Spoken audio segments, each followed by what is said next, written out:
Mr. Lucas. Thank you, Chairwoman Johnson, for holding this hearing today. I appreciate the opportunity to discuss ways to improve the resources available to Congress for science and technology issues.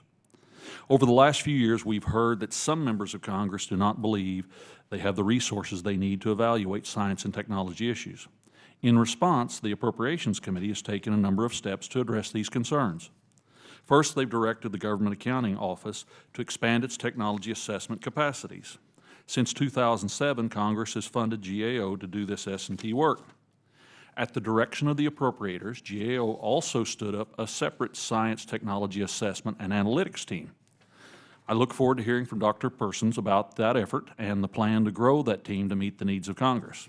Second, appropriators directed the Congressional Research Service to commission a study by the National Academy of Public Administration to identify gaps in congressional S&T resources and make recommendations. That report was just released a few weeks ago, and I appreciate the thoughtful work the study committee did to understand the needs of Congress and recommend thoughtful solutions.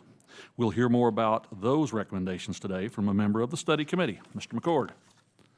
I believe Chairwoman Johnson and I agree that one of our most important jobs as a committee is to serve as a resource on science and technology issues that come before us, not just for our committee members, but for the entire House. We're fortunate to have staff on both sides of the aisle with a variety of expertise in science, engineering, policy, and the law. Our staff provides good counsel, and they also can tap into a wealth of knowledge from outside expertise on subjects ranging from quantum computing to engineering biology. However, I recognize that our staff does not have the capacity to provide the type of support and analysis needed by every member of Congress. So I'm eager to hear more about the resources GAO is providing and NAPA's recommendations on how we can best meet our informational needs. In my time in Congress, I've witnessed committee and member office budgets shrink and our ability to retain and pay staff diminish.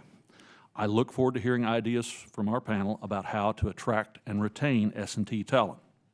Also, thoughts on how to communicate to our constituents the importance of Congress being able to have the capacity to fulfill its constitutional duties, particularly when it comes to dealing with the challenges and opportunities of emerging technologies.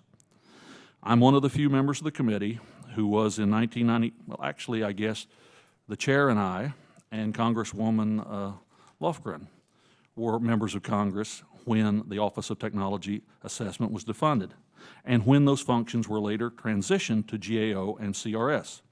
At the time, many on my side of the aisle saw OTA as a duplicative of other resources.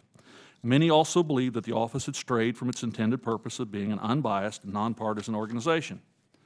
Over the last few years, there's been a small but passionate contingent of congressional members and think tank experts who've advocated for restoring OTA.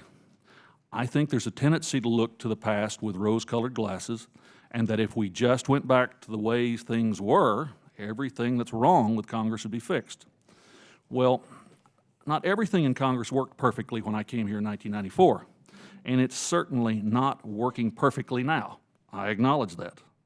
I think there is merit in evaluating what would serve our members best in the 21st century, as we are doing here today. I still believe the U.S. Congress is the best deliberative body in the world. I look forward to a positive, bipartisan discussion today on how to make it better and to best serve the American people. And with that, I yield back, Madam Chair.